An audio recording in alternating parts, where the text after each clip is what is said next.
Hey all, we've got a special Thanksgiving episode for you this week, and I wanted to jump in before you listen to say that this episode contains a lot of history about the interactions between the indigenous tribes of New England and the Mayflower colonists. As an amateur genealogist and to an even lesser extent historian, I do my best to talk about that history as it really happened and not as the sanitized story we so often hear.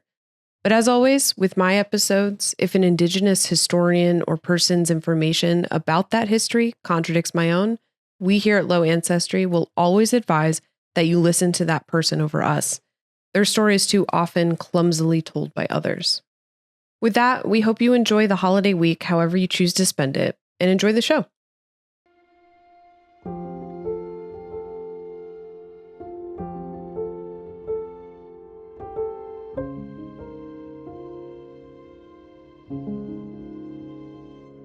It was a blustery cold day. January in Washington, D.C., the kind of day without a cloud in the sky but still manages to seem gray. Three young adults shuffle through the vaulted halls of the National Gallery of Arts, where the walls are covered in portraits of bearded white men, problematically stylized paintings of Native American life, and breathtaking scenes of the stunning North American landscape. They enter a room that features a painting of the Plymouth Pilgrims. One of the group casually mentions that he is actually a direct descendant of Plymouth Governor William Bradford. His friend turns, fighting to match his casual tone. "Do you have your family tree?" she asks. "What site did you map it out on? How far back have you followed it?" With each question, her excitement becomes more apparent, her eyes widening, her breath quickening, until she finally says, "It's interesting because I've been studying my own genealogy, and it turns out I'm also a direct descendant of William Bradford." I'm Karyn Harding, an amateur genealogist, and I've spent an embarrassing amount of time and money unlocking the stories of the people who had to exist for me to exist. And I'm Kim McMasters, a millennial with no interest in history, having kids, or leaving a legacy of my own. And you're listening to Low Ancestry. Each episode, I'll share one story from my family tree with Kim, proving that ordinary people like me, with ordinary ancestry like mine, have compelling and sometimes scandalous or heartbreaking stories buried within them.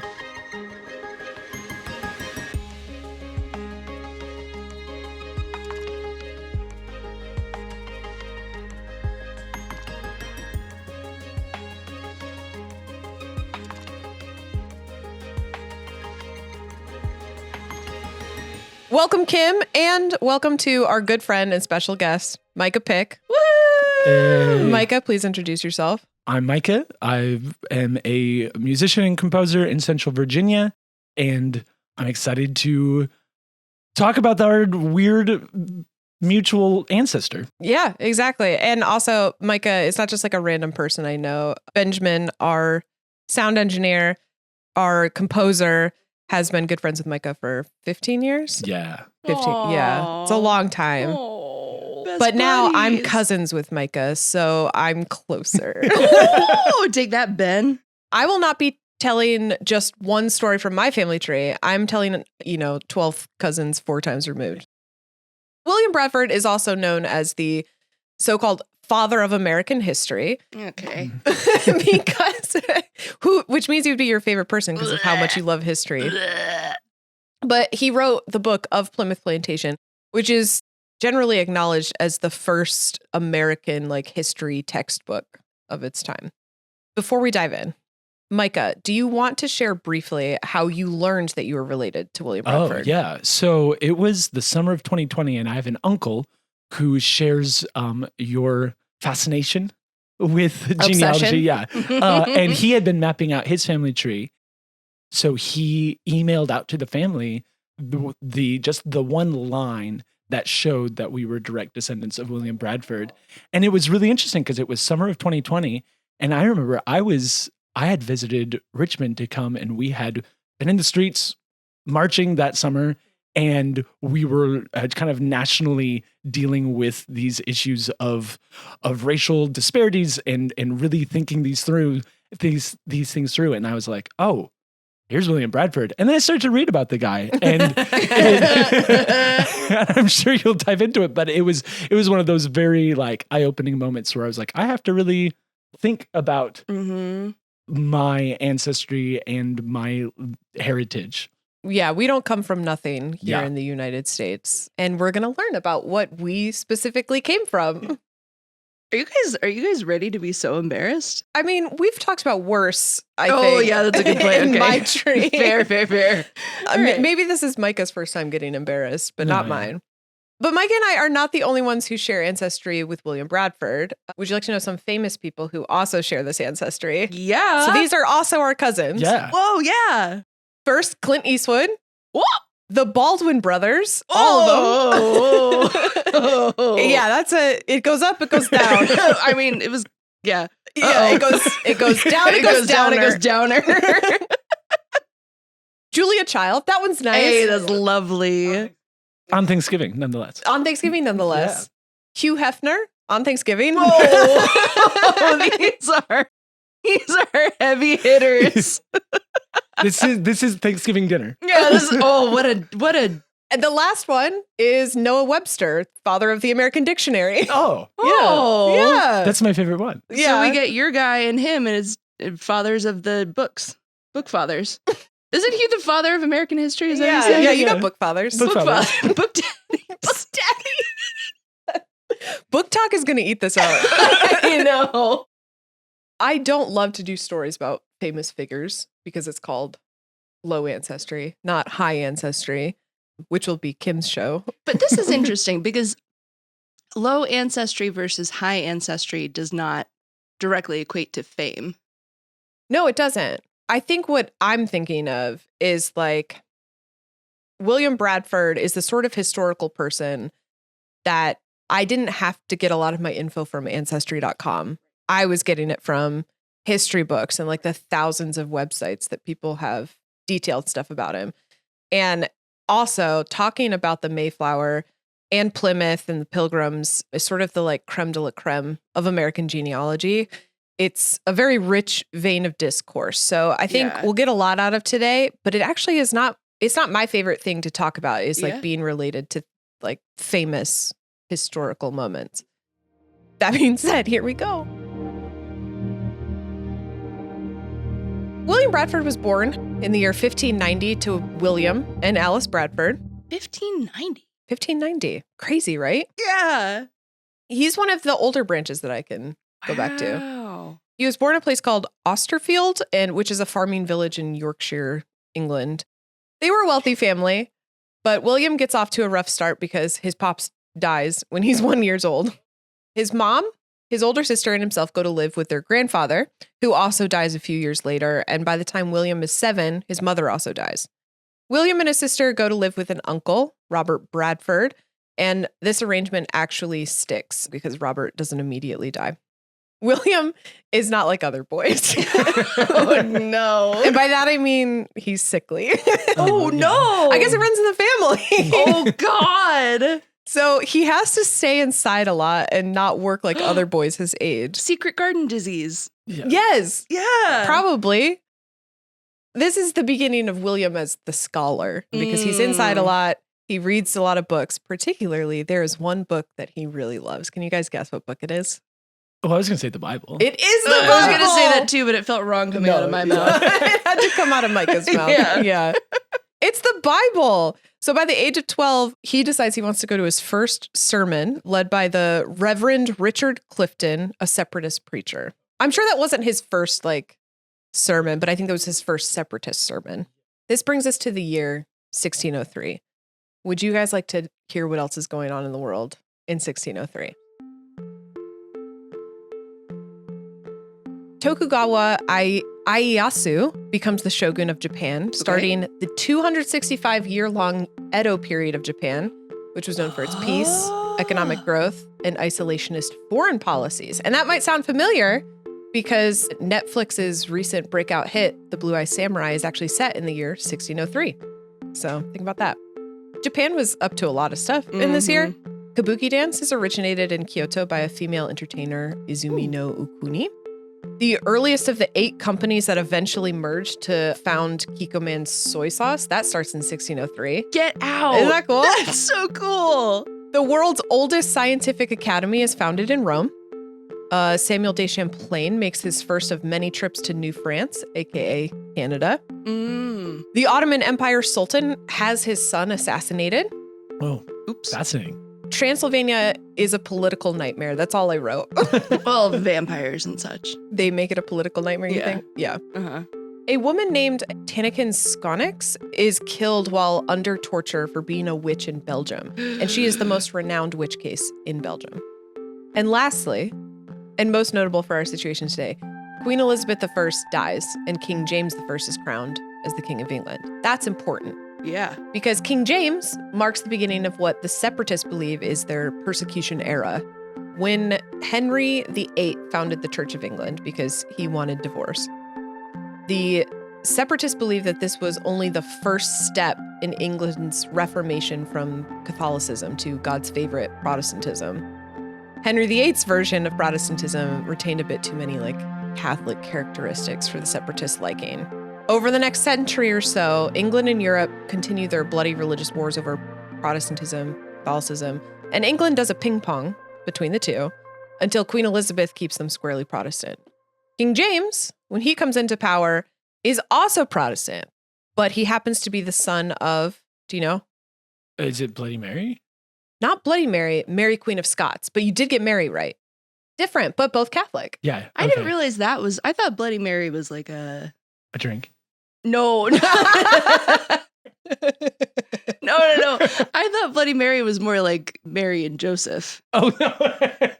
No. Okay, Wow. but- She Okay. just killed a lot of Protestants. Yeah, she killed a lot of Protestants. Okay. Yeah. But I did, yeah. So Mary Queen of Scots. But I'm kidding. So I'm going to circle way back. So when he was reading the Bible, he wouldn't have been reading the King James Bible.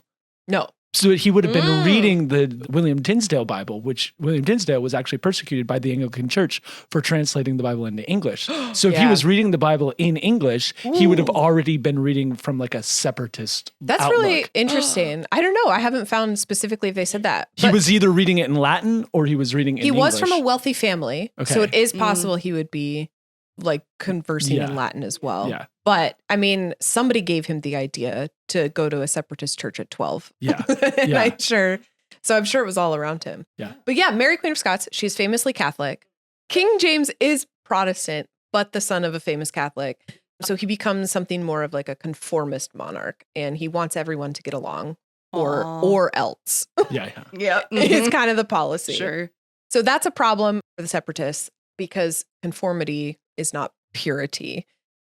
King James vows to deal harshly with any radical critic of the Church of England. So they form their own separatist church and begin having their own meetings in a place called Scrooby Manor.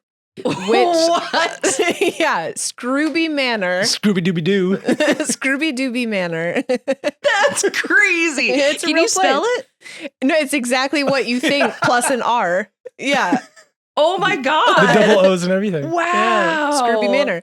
And do you know who owned Scrooby Manor? It's another famous Mayflower man. Shaggy?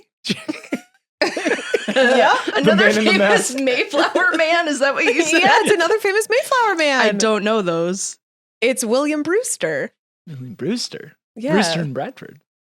Okay. Yeah, he's famous. The, All right. the William Bros, Is that how He's brothers work? also another one of my ancestors. He's my 12th great-grandfather. Yeah. And he was kind of like daddy scholar of the Pilgrims. Daddy scholar. Yeah.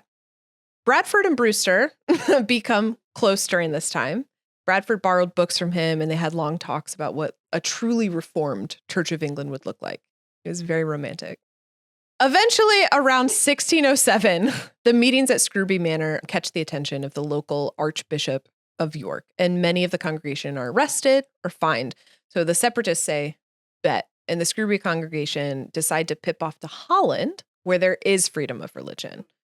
So the metaphorical road to Holland was not actually easy, though. In their first attempt, the sea captain they hired betrayed the congregation to the authorities, like the rat that he is, and turned them over to be imprisoned, which they were for a short period, including William Bradford, who is 17 at this point. Whoa. So he's already a jailbird. shitty. I know. It's not great. But by the summer of 1608, the separatists do escape England and they make it to Amsterdam. And since Bradford has no family of his own, he's in Holland by himself. William Brewster and his family take him in. But by now, the separatists are all very poor after all the fines, the imprisonment, and the journey to Holland. So in the big city of Amsterdam, living conditions are very, very bad for them. That prompts the congregation to move again to a smaller city of Leyden, where they have a few more opportunities. But even in Leyden, they're all living in a poor neighborhood called Stink Alley. Stop. Yeah, Stink Alley. Stink Alley. Stink Alley. Again, spelled how it sounds. But spelled exactly how it sounds. Oh, God. This is the best. Stink Alley. Smells how it sounds. Smells how it sounds. It smells how it's spelled. Oh, I can't. I wish that we had like, this is maybe a dumb thing to say. I wish we had like bottles of smells from history. From history. Yeah. Right? Like, can you bet imagine what it smelled like? Probably unreal. I bet it's way worse than we think it is. Yeah, I think so too. Yeah. Our indoor plumbing minds cannot comprehend. No, Cannot. not even a little bit. We talked briefly on a former episode about the great stink of London, which prompted the modern sewage system. Mhm, It was like mhm, just the mhm. stinkiest summer that ever existed. Yeah. Yeah. Similar. Yep. I bet all of Europe was just stanky. Yeah. So the separatists have already moved around a lot and they're much poorer for it. But in 1611, William's luck changes as he's now 21 and he could legally access his family's inheritance because he was wealthy, as we recall. And for reference, let's look at a portrait of William. This is the best known portrait of him. I do not think he's 21 in this photo. Shakespeare. Okay. He looks like Shakespeare. We have berries and cream again. Yep, always. What do you call those collars? Pilgrim colors. There's I a pilgrim collar? Is it Elizabethan? Yeah. But How I think would most I people know? think of them as Pilgrim collars. Pilgrim yeah, collars. I think so. There's a beautiful bushy mustache. Mm-hmm. Mustache. I'm going to say something controversial yet brave. I see a resemblance in the nose between you and this guy. Yeah, I'll take it. Yeah. So No, you think 11 generations it really made its Yeah, way I out? think so. but I have been told before I have a very British nose. Yes, very British Yeah. nose. Yep, there you go. See, So- Karyn? Okay, wow. It's a beautiful picture. Yeah, he's all right. Actually, I think I read somewhere that there's like a really low, like almost zero statistical chance that you share DNA with anybody past like 4 or 5 generations. sure. Yeah. For sure. With his new inheritance, William buys a house in Leyden and he begins his occupation as a fustian weaver, which is a type of cloth. It's thickly woven, it's twilled, and I think it was kind of known as being affordable. And because it's so like, if it lasts a long time, what's the word for something? Durable? Thank you. If it's durable, it was popular among poorer folks. So William makes a fair living this way, and in 1613, he makes enough to marry a young lady named Dorothy May, who is the daughter of a well-off English Protestant family still living in Amsterdam. Dorothy is 16 at the time of the marriage, but they don't have their first child until 1617. They have a son named John when Dorothy is 20 and William is 27. I don't know if that makes you feel better. Yeah? Yeah, No. we do what we can. Yeah. Dorothy is not our great-grandmother, which we'll get into later. By this time, the separatists have been in Holland for about 10 years. They're not feeling like this is their forever home. Do we have any guesses as to why? I don't know. It's just overcrowded. No, actually, it was more along the lines of, I think the bottom line is that it was a little too Dutch and not enough English. Okay. Yeah. So later on in his book of Plymouth Plantation, and according to other separatist accounts, life in Holland was pretty hard because, quote, cheap fare, like cheap food, wasn't the same as cheap fare in England. In England, it was beer, bread, and meat. In Holland, it was stew, veggies, and strawberries. And the separatists found this incurably difficult to tolerate. Wow. No stew, no strawberries. So wimpy. I think stew rocks. Yeah, well, they didn't like it. They probably were like, this is baby food. Yeah, It's they not Just for us. I want to eat my carbs and drink my carbs. Just funnel them in there. Also, the textile industry, of which most separatists were a part of, was a young man's game. And as the separatists were getting older, they felt like they were staring down the barrel of generational poverty. So lastly, the children of the separatists were becoming a little too Dutch themselves. So as a freedom of religion country, Dutch culture was kind of morally loose compared to other places. So it's not hard to imagine that young separatist teens were finding that hanging out with their Dutch friends was more fun than like their English Puritan families. So separatist parents were pretty alarmed at this. They had to save the children. So on top of all of this, the Dutch were on the brink of war with Spain, and King James promised to help the Dutch if he was allowed to have complete authority over English congregants in Holland. Whoa. So essentially placing the separatists back under the control of King James and in the same predicament as 10 years ago. Great. So they said, that's it. That sneaky We're so-and-so. Getting out of here. I don't like him. King James? Yeah. Yeah. It is the whole like, we're going to be peaceful together or else. It's just fascinating to me that he cared enough about like, compared to the small group of separatists, to like use them as leverage in his geopolitical. Yeah, 100%. This time in history, as I'm sure we've talked about, and it's very famously like they were having a lot of wars over religion, and there was a lot of like alliances and breaking them and not. So I think get it where you can is probably where I think it's probably King James's thought process on this. Absolutely. The separatists begin to make plans to get out of here. Any guesses as to where they originally thought they were going to end up? Virginia, probably. It was. Yeah. They said, we're going to go to the colony of Virginia. And at this time in history, Virginia was not just modern day Virginia. It sort of extended all the way up to New Netherland, which is modern New York. So the separatists planned to make a home kind of like the northernmost part of it, which maybe would have been like New Jersey, Pennsylvania area.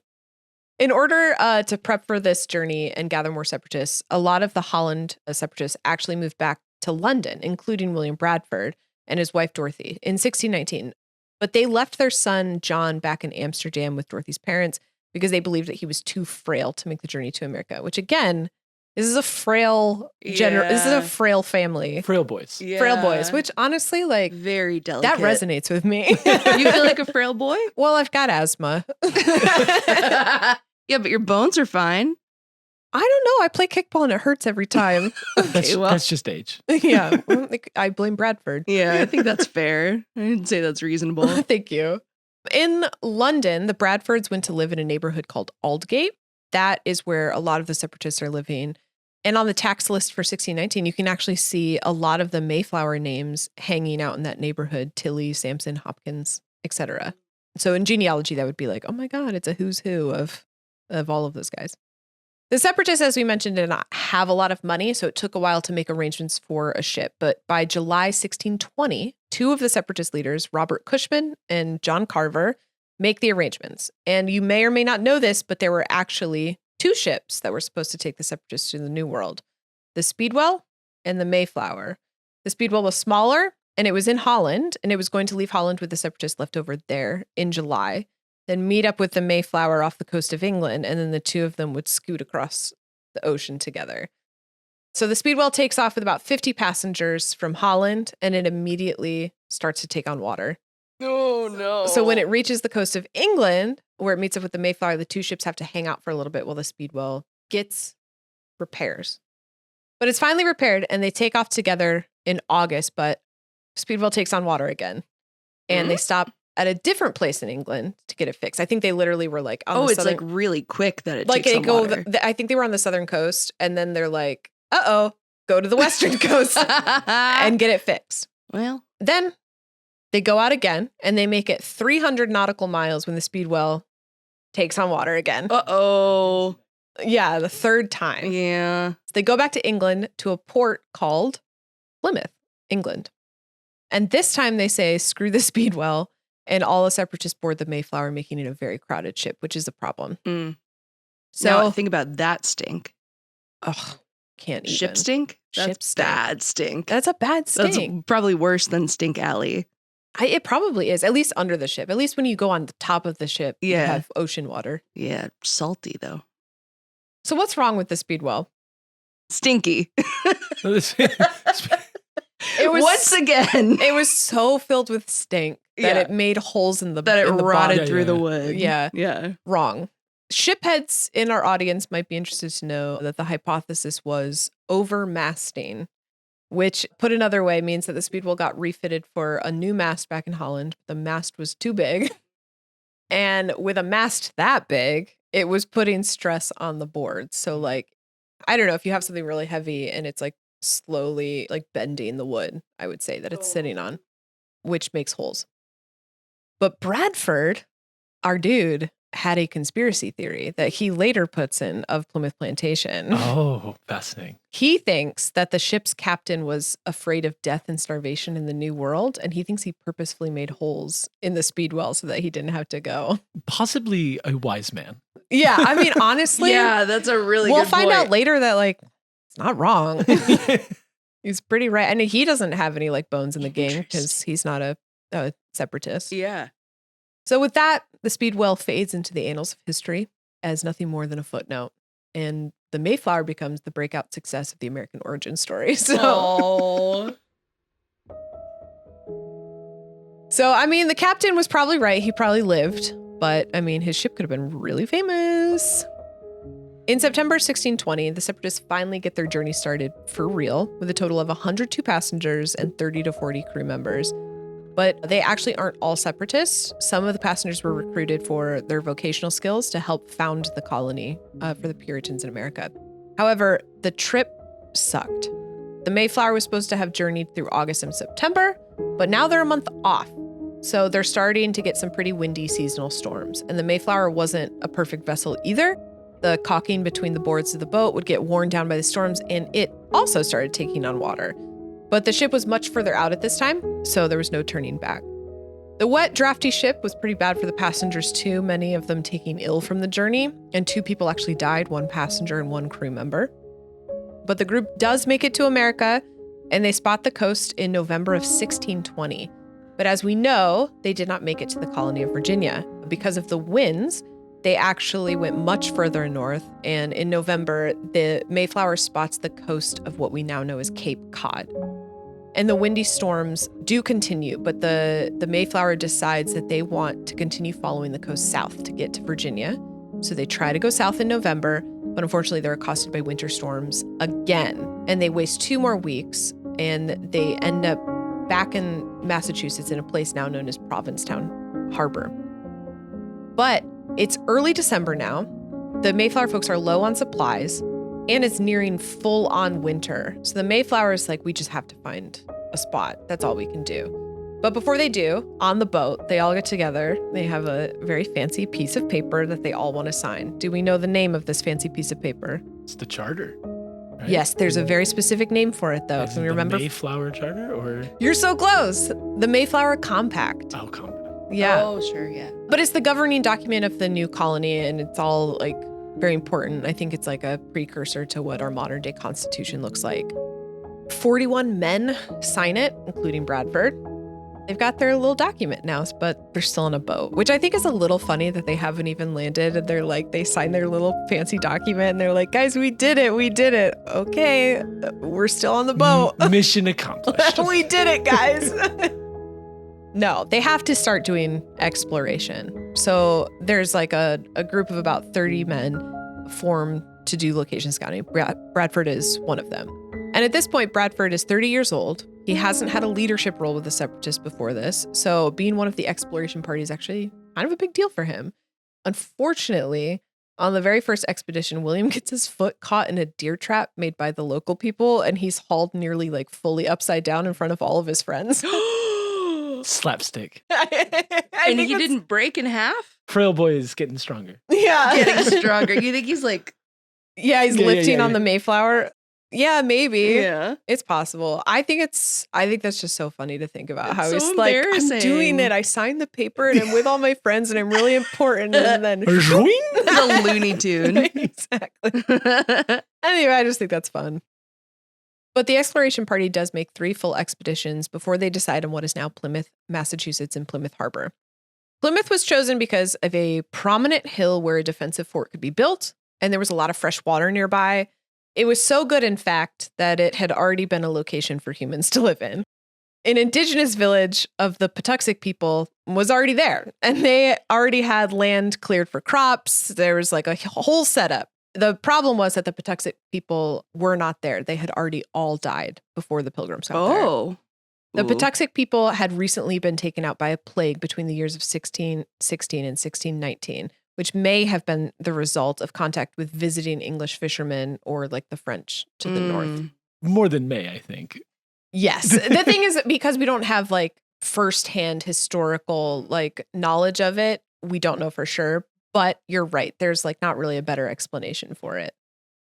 Bradford wrote that the dead were evident all around the village. And something I didn't write, but you told me last night about what he said. Yeah, he wrote somewhere that it was, the pestilence was an act of providence. Like basically like God's looking out for the pilgrims. Yeah. Oh, come on. Yeah, he's cool. Come on. He's cool and good and cool. God. Okay, wait. We go back to you saying the dead were evident all over the That's settlement? how he wrote it.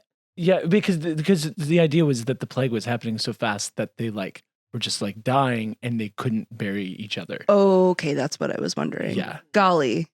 Yeah. Golly, that's awful. It like legitimately took every single one of them That's out. horrible. But yeah, so the village was sort of just like a ghost village that lived there. And they took this it over. This is But it had like an infrastructure. It had like houses and gardens. Yeah. And like that was pre-existing. It is so fascinating though with the idea of like the national origin story. Yeah. Because we like these intrepid explorers went into nothingness and carved out their homes in the wilderness of the North American forests. And it's like, no, they just like found abandoned houses and became squatters. Yeah, they were squatters. Actually, this seeds into like the next thing that I want to talk about, which is that like something I don't think about is that not only that, I mean, we know that all the land is stolen land and that people were here. But something I don't think about is how many white people had already been here. So the place known as Plymouth, the Pilgrims weren't the first to discover it. Samuel de Champlain had already named the place Port St. Louis. So like it already had a name. And in John Smith, the famous John Smith, bad man, in his travels, he had already come up there and he named it Accomac. I don't know why.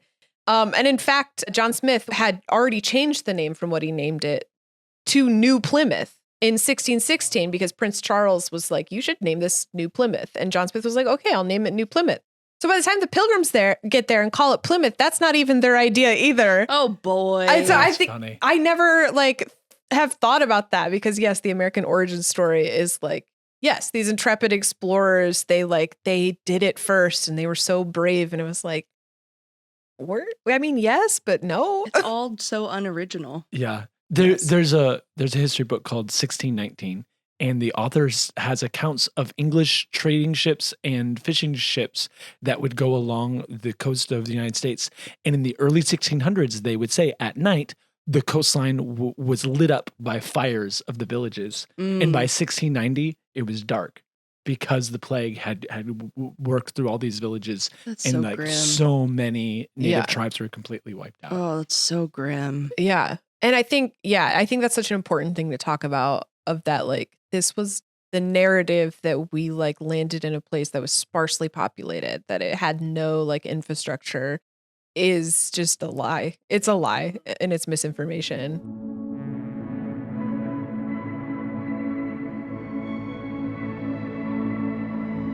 The exploration party found the spot and they go back to tell the Mayflower. But when Bradford gets back to the boat, he learns that his wife, Dorothy, has died. Historically, it's written that she fell overboard and drowned, but there's a lot of speculation that it was suicide. And actually, there's no historic evidence that Dorothy's death was suicide. And I did a bit of like a rabbit hole on this. There's a really fascinating article I read about how Dorothy's death, because it's been speculated on by so many people for so many years and kind of obsessed over because of this idea that she might have committed suicide. The article was like, the commentary on her is itself an important study in how we view women and we view their mental health, because we never were able to just leave it at the historical evidence shows that she fell overboard and drowned. And we couldn't leave it because the like narrative of the tragic woman is so pervasive that there was never a time when we were just like, yep, she fell overboard. It was always she committed suicide and like the tragic story of her. And I think that's a really interesting thought about her. But I mean, either way, she did die. And for Bradford, who has kind of become the boat historian, he fastidiously writes like the goings on in his journal. It didn't seem to have affected him too much based on his journal, because all he wrote about her death was just like a line that he would write about anyone else, which was like Dorothy May Bradford, like died overboard this year. Okay, when you first said there's a lot of speculation about her going overboard, I was like, my brain goes, did he throw her overboard? Yeah, I don't think so. You don't know. No, we don't know. We don't know anything, but probably not. How do you know? Because I think she died when he was at the exploration party. Somebody else could have thrown her overboard. Anybody could have thrown her overboard. That's what I'm saying. Yeah. Okay, so what's your theory? That's somebody threw her overboard. Okay. Maybe she had like a beef with someone and they were like walking by her and like did that thing where you pretend to trip so you bump into someone and just like knocked her and then didn't say anything about it. Yeah. Yeah, I do. Yeah, I Kim, definitely you're weaving do. a beautiful narrative. I always want to know, you know? I know. And you're filling in the blanks. You can't do that. Well, The Mayflower reaches Plymouth Harbor on December 20th. The settlers set foot for the first time on land on December 21st. And the first house begins to be built on Christmas Day, which, if you know about the New England winter, that's a really bad time to get your construction project started. The ground is frozen. It's snowing all the time. Terrible. But by now, sickness has already started to spread on the boat itself where they're still living and sleeping, and the settlers start to drop, including Bradford himself. On January 11th, 1621, while working on the construction of another house, Bradford gets a pain in his hip bone, and then he collapses. And it was predicted that he wouldn't make it through the night, at which point neither Micah or I would be here. But he did, which is more than can be said for the over 50 other settlers who died that winter. And if you recall, there were 102 people on that boat. I guess 30, 40 crew members. I don't know the distinction between who all died, but that's a significant death toll. The settlers were worried that the local indigenous people were watching them at all times. So they buried their dead secretly at night in unmarked graves so that it didn't seem like their numbers were dwindling. They wanted to make sure they still seemed like a strong number. There is a bright side to Bradford's sickness, if you can believe it, because another one of his great friendships was born. Captain Miles Standish, a soldier hired by the separatists to protect them in the colonies, was designated as a small number of men to take care of the sick, and he nursed Bradford back to health. aww. Very sweet. They start a lifelong friendship between the two. And that's what historians say, but I can't think of anything more romantic. Bradford's wife has just died. He's sad and sick. Yeah. And a strapping young soldier comes to nurse him back to health, but history will just call them friends. Yeah, of course. Also, we're going to talk about it later. Standish is one of the worst, most terrible people in like history. So just keep that in mind. But also, they probably kissed. Well, maybe he becomes terrible because they break up. Actually, there's going to be a really good theory. Oh, we're going to put on your tinfoil hat, baby. I've got my own theories. Ooh. This is nothing. They were friends and he nursed her back to health. That's all we know for sure. Yeah. We'll get back to that friendship. But for now, let's skip ahead to March of 1620. Sickness has decimated the settler numbers, but the hope of spring is on the horizon. And with it comes first contact with the local people through one man named Samoset. Now, Samoset makes an iconic entrance. On March 16th, 1621, Samoset just casually walks into the Plymouth camp by himself and says in English, "Hello, Englishmen." And he also apparently asked them for a beer. Wow. So he had learned from the like English fishermen. So Samoset was just the first interaction. And he was from Abenaki tribes. He was actually just visiting, I believe. He wasn't even like from the local tribe. And in the harbors of Maine, there were more Englishmen than there were in this area fishing all the time. So he had learned it from them. In March, Samoset was visiting the chief of the Wampanoag Confederacy, which was the confederacy of tribes in the area of Massachusetts that we're in. The Patuxet, who were the people who lived in Plymouth Village before, had been a tribe of this confederacy before they were wiped out. And over that next week, Samoset came and went to the colony, and he would bring other native people with him to trade with the settlers. And that's on March 22nd, that's when we finally meet our American hero. Tisquantum is his name. And Bradford is the one who nicknamed him Squanto. So for the rest of the story, I will call him Tisquantum just to try to not be a jerk. We don't know his feelings about Bradford's nickname. So Tisquantum's story is actually a very like heartbreaking story. According to Tisquantum, he was the last Patuxet in existence. And it is wild to me that we don't talk more about his story, because apparently on John Smith's little expedition to this area, Captain Thomas Hunt, who was the captain of the second ship, he was supposed to bring back a bunch of cod, the fish, to Europe to sell, but he thought he would make more money with human cargo. And so he kidnapped over 20 indigenous people, including Tisquantum, and sold them in Europe. Tisquantum was sold in Spain, where he recounts that he lived with Spanish friars. And although there are no primary sources to support this, there are recounts of his stories saying that he was a Catholic at the time he met the Pilgrims, which would support the story that he lived with friars. And then in Bradford's Of Plymouth Plantation, he says that Tisquantum, quote, got away to England, where he worked on ships under a famous ship merchant. And in 1619, he hitched a ride back home, where he learns for the first time that his entire tribe had been wiped out by disease. And then in 1620, the settlers come. The idea is that it's possible that in his trip to England, his body built a resistance to whatever disease was the European disease was. And so then he was able to survive it where his village had no resistance. It's probably one of the saddest pieces of this story. And I think Tisquantum spent a lot of time with the settlers because he had no tribe left. He was living with Wampanoag tribe, but he wasn't really a part of them. And he had lived in Europe for the more recent time of his life and felt some sort of relationship with them, feeling out of place with the Wampanoag. And so, he spent a lot of time with them. Yeah, I mean, they were living where his house it's was. So awful. I mean, the relationship between Tisquantum and the settlers, I would say it's very complicated.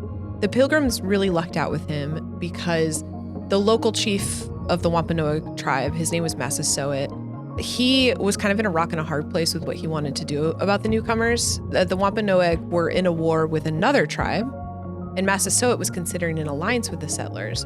So he wasn't sure if he could trust them, but Tisquantum, because he had been in England, said, hey, there's a lot of cool stuff in England, and I think we should give these guys a chance.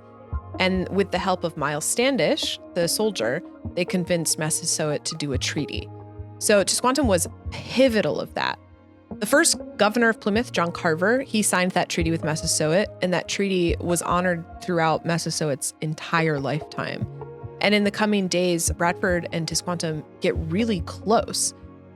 They did make a genuine friendship from Bradford's account, but from all historic accounts, Tisquantum had a good relationship with Pilgrims, and he spent a lot of time with them.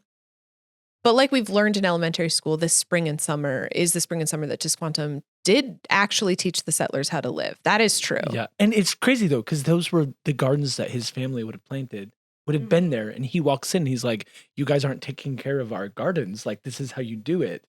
So there is we can talk all day about his relationship being okay, but there's also his relationship just to his homeland, to his garden. 100%. That he has a sense of stewardship over.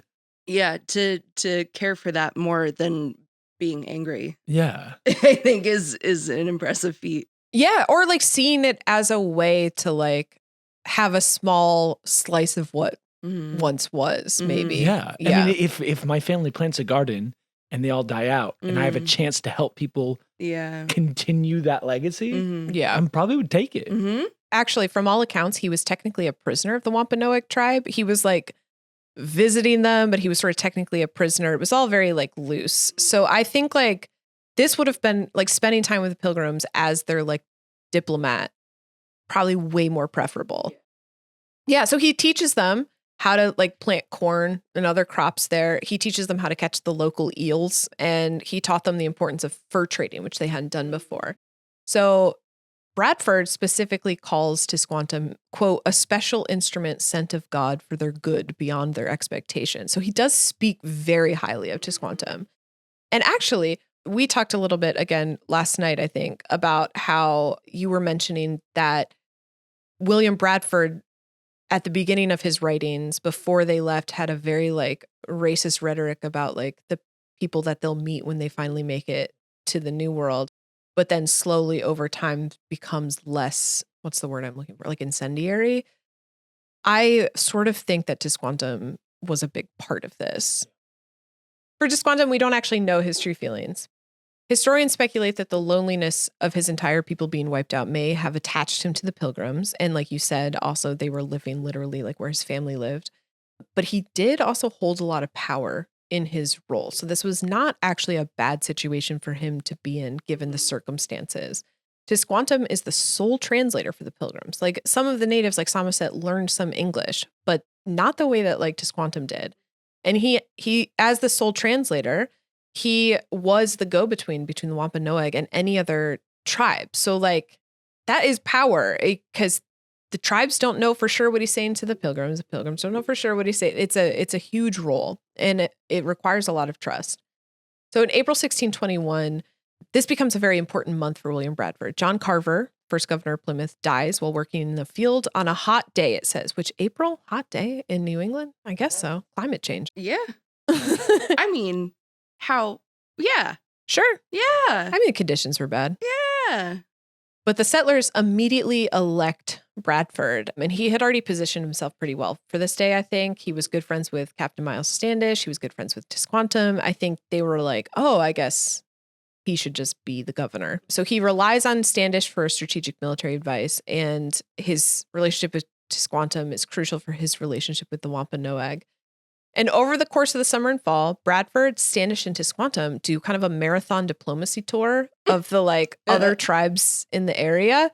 Not everyone was Wampanoag, and Tisquantum, along with some other like settler reps, go to the Pokanoket, the Nauset, the Namasket, and the Massachusetts people. And by the fall of 1621, the settlers have helped garner like a massive peace regime in the area, because not all of those tribes were peaceful with each other. And I think part of what the settlers were doing was like, we're cool with you. You should also be cool with these guys that we're cool with, and trying to just generally keep it like on the up and up, just piece on piece on piece. I know you don't trust it. I actually think that they were doing this for like their numbers had dwindled. They were in a low spot. The best course of action was to only make friends. Yeah. And not to make for enemies. now. Yes. The historical way of talking about this in the historical accounts, because they were written by the settlers, it is a lot of like them taking credit for the peace, because they're like the native people were all fighting with each other, and we came in and we like made peace everywhere. Which it's so very them.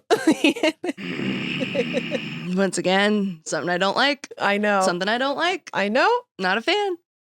Then comes the first Thanksgiving. Oh boy. And everything. I was just thinking about how one-sided all of this could have been. Yeah. But how in elementary school, you get to be either a Native American or a Pilgrim on Thanksgiving. And then you're taught like, we can all be friends. Yeah. Yeah. It is deeply gaslighting. Oh yeah, 100%. Yeah.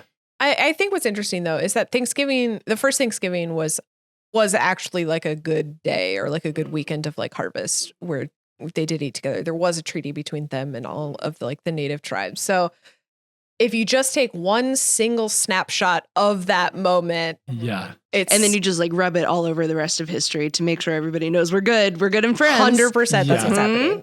Yep. And I remember how mind blown I was when I realized that Tisquantum, his story, and then you have that whole like elementary school thing that here he is, the kind native man come to teach them how to grow. Mm-hmm. And when you literally realize he's just working in his family's garden and they have all died, likely by a pestilence brought by the English. There's so much like the narrative is, I think always like, we want to share, we're good people, we're people of the earth, but like also he's in survival mode for so many reasons, like socially in survival mode. Yes.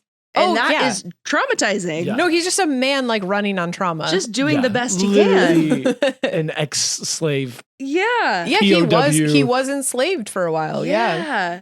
On his dead family's garden. Oh gosh. And that is the Thanksgiving meal right there. That is the first on his dead family's garden. Yeah, actually that's true. Oh golly. So the yay friendships, but also that's pretty dark. It's so dark. It's so dark. Why don't we teach children that? Yeah. It's so weird. It's crazy. I might teach mine that. I think you should. No, I might have. Oh, you might have. Yes. Okay. We got some. Yeah. So this like happy, everyone gets along Thanksgiving scene, that's where America likes to like do the end credits. Yeah. Mm-hmm. But that's not how it ends. In the real world, we must tarry forth. So the treaties that the settlers made with everyone, it included promising land to the native tribes for them and their heirs forever and ever under the name of King James, which already is a little bit like, you're promising the land to them. Anyway, that also isn't really how land works in Northeastern Native culture in America. I think we have talked about this before when talking about where like land was not like a thing that someone owned or like sold. It was kind of like, okay, you're living here now and we're living here now. And like, maybe that'll change. And that's, you're like sort of like renting the place as part of the economy. But the one tribe, the Narragansett, were a tribe at war with the Wampanoag. And they took umbrage with being left out of all of these land ownership deals. So they were like, hey, should we just like start war with all of these guys? Oh boy. And they're trying to recruit some of the tribes that were already in these like peace treaties and be like, hey, like this is unfair. Like you guys should join us. But now there's paranoia all over the place. And another individual who was also a native ally, he accuses Tisquantum of double dealing with the enemy. So like dealing with Wampanoag, the Pilgrims, and like the Narragansett. Massasoit, with this accusation, actually now demands that Tisquantum be put to death for being a double agent. But Bradford is like, whoa. Hold on. He's the only reason that we're like currently able to be alive. Anyway, so Bradford keeps stalling the request by Massasoit to do death about it. But Bradford does send Tisquantum on a mission to trade with a different native tribe. And on the mission, Tisquantum becomes suddenly ill and he dies. And some historians speculate that he was poisoned and assassinated by Massasoit's men. There you go. But we won't know necessarily. No, and we never know. But I mean, there was like precedent because I think Massasoit, one of his sons, like assassinated someone using poison. So it was like there was like a precedent. So it's like for it's like his thing. It's like his whole it's like thing. kind of his hobby. Remember how Bradford wrote about his wife's death as like just a line of like so and so died this day? Kim, do you want to read what Bradford wrote about his friend? I don't. his friend Tisquantum is actually like really nice. Okay, great. In this place, Tisquantum fell sick of Indian fever, bleeding much at the nose, which the Indians take as a symptom of death, and within a few days died there, desiring the governor to pray for him that he might go to the Englishman's God in heaven, and bequeathed sundry of his things to English friends as remembrances of his love, of whom they had a great loss. Okay. And then he wrote, Dorothy May Bradford died like December 1620. I just think that's so funny. And also, the worst thing did you they can kiss? The worst thing you can be is a woman. Exactly. Yeah. I mean, truly, I think, honestly, I just want William to have all of these lovers throughout time. I know you do. But he always calls them like my good friend Miles Standish, my good friend Tisquantum. He's such good friends with everyone. He's writing the books. He's writing the books. We have no idea if any of them even liked him, even a little bit. Yeah. Well, we probably have some idea. They voted for him.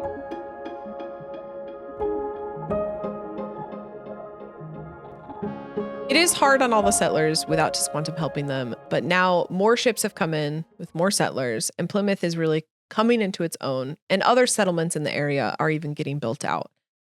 So Standish, I think, is actually reasonably like credited for kind of ruining a lot of the work that Tisquantum and Bradford like did this whole time. Yeah.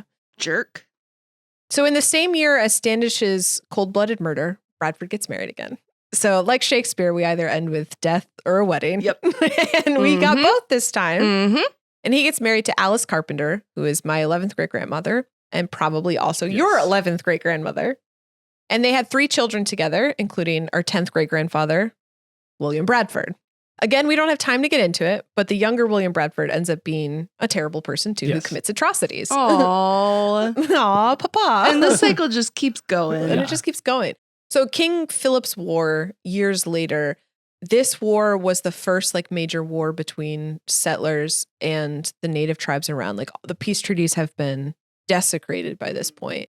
And it was just basically like massacre after massacre. Colonists were being massacred, but the colonists did more massacre than the other. And they were just like willy-nilly kill women, children, whoever they came across. And this is actually considered the bloodiest American war to date per capita. So like, wow. Yeah, we still think of this as America's bloodiest war.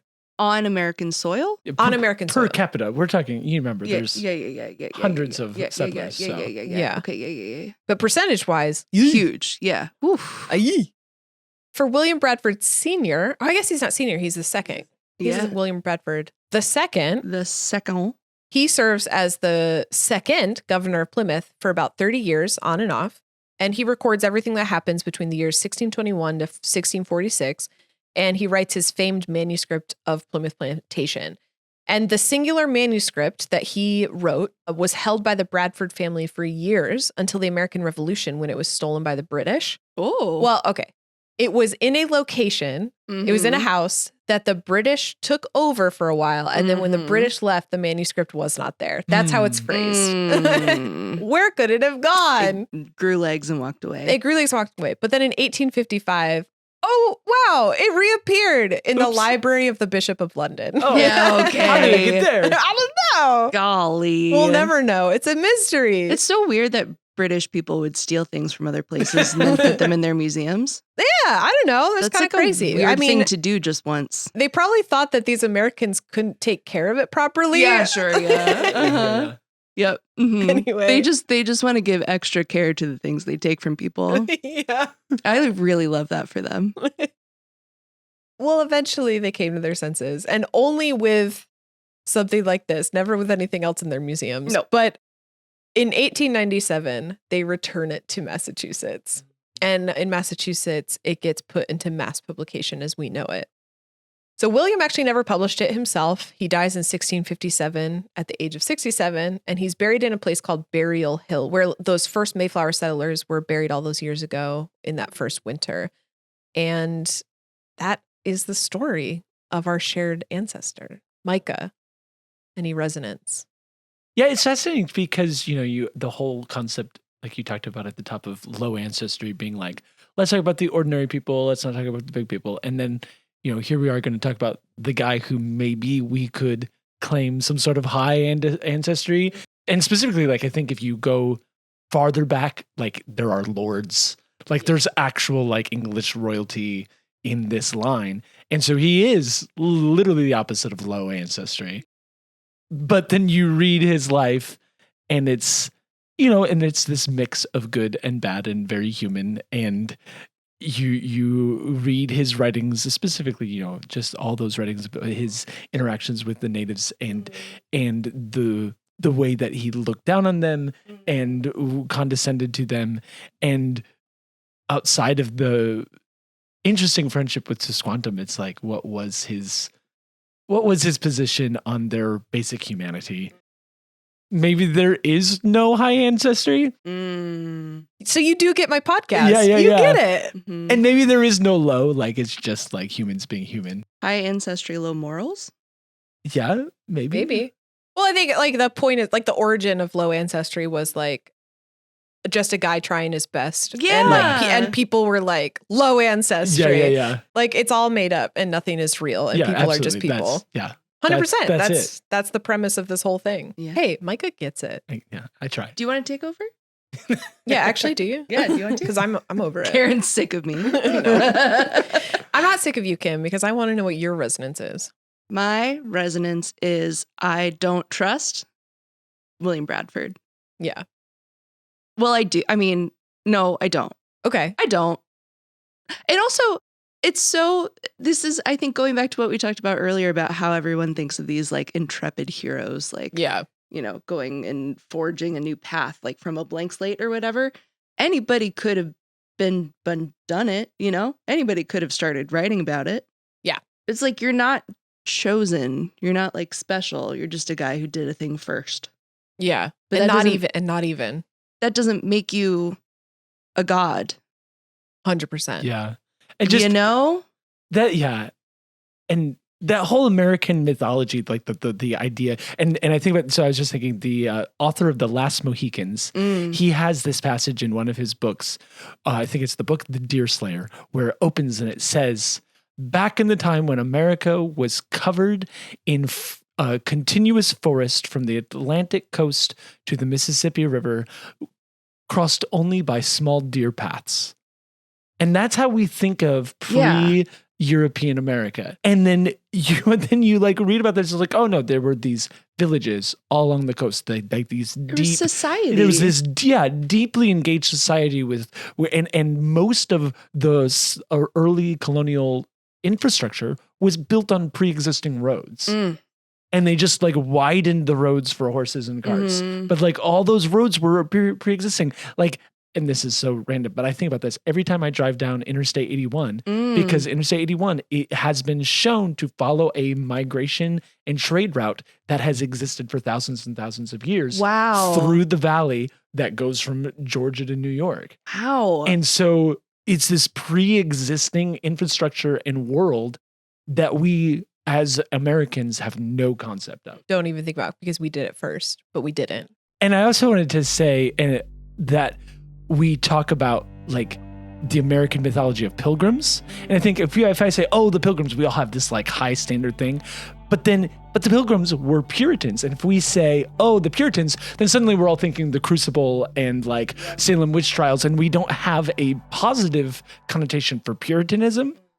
Yeah. But we do for pilgrimism. And so like pilgrims. And so like, that's like this weird like brand identity thing. Yeah. Yeah. Yeah, totally. There's a William Bradford totally wins out on that because he's a pilgrim. Yep. But he was a Puritan. So like I'm sure if he had been alive during the Salem witch trials, he would have been burned on them. Yeah, burn them for all. sure. Yeah. That's a really good point. Yeah. So even in our like shared mythology, we have this like compartmentalization of like pilgrims are good and wonderful, Puritans are weird, part of history, but they were like one and the same. Well, and that's what people do with genealogies. They just like tuck away the little corners where they're like, that person wasn't special or they did something bad, we're not going to talk about that. I like that you keep calling it American mythology. It is. I think that's the correct term, maybe. Yeah. And you took most of my resonance. Okay, sorry. Oh, I think that's great. I think that's great too. Because we're on the same thing. For me, number one, it was hard to resonate with this one more than the others because I am more fascinated with the like quote low ancestry. So like reading Wikipedia and history.com did nothing for me. It sparked no joy. It was just like it was nothing compared to like the secret mysteries of like people who were quote unimportant.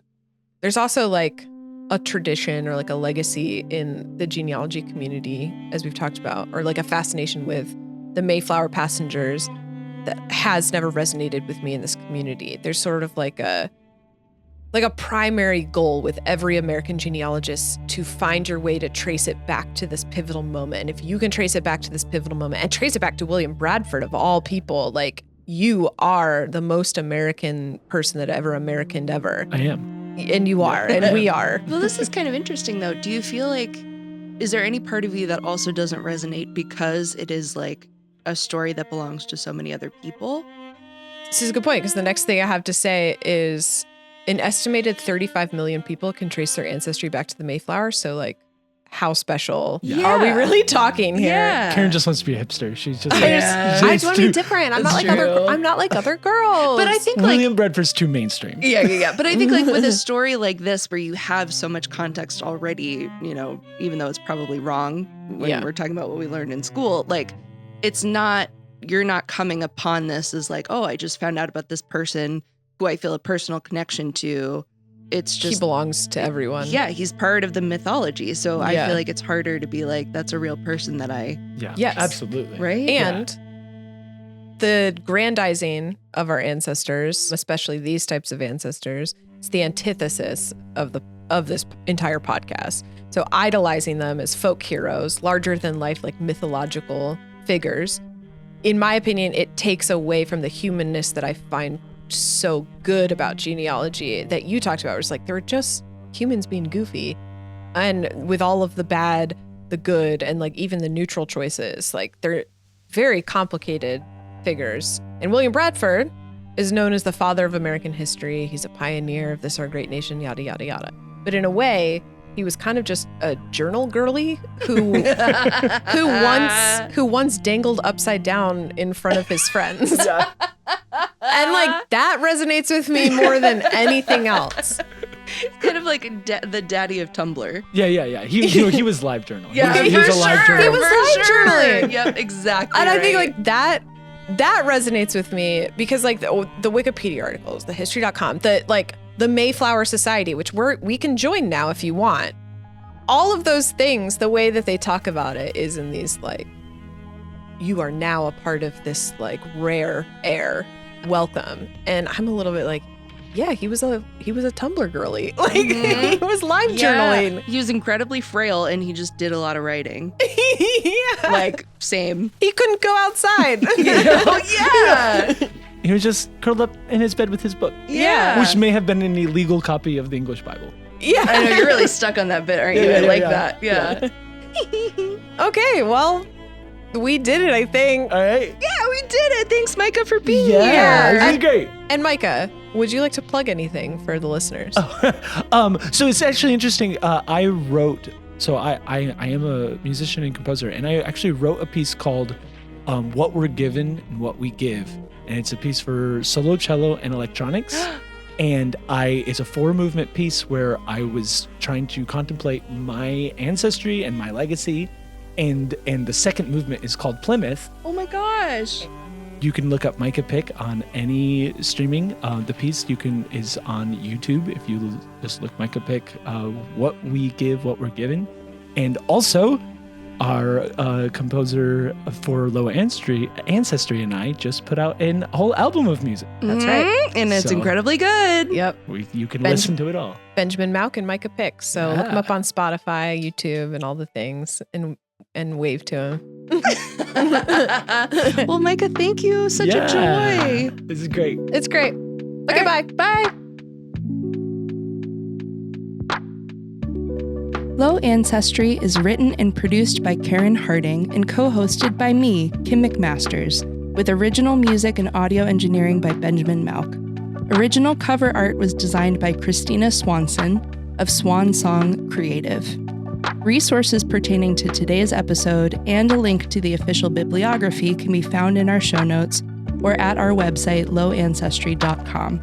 All research was conducted by Karyn, but she's been known to be wrong on occasion. So if you'd like to connect with Karyn or even send her a correction, you can email us at connect@lowancestry.com or find us on Instagram @lowancestry. Genealogy is, after all, a community effort. Thank you so much for listening, and if you like what you hear, don't forget to rate, review, and subscribe wherever you get your podcasts. We'd love to hear from you, and frankly, we really need this.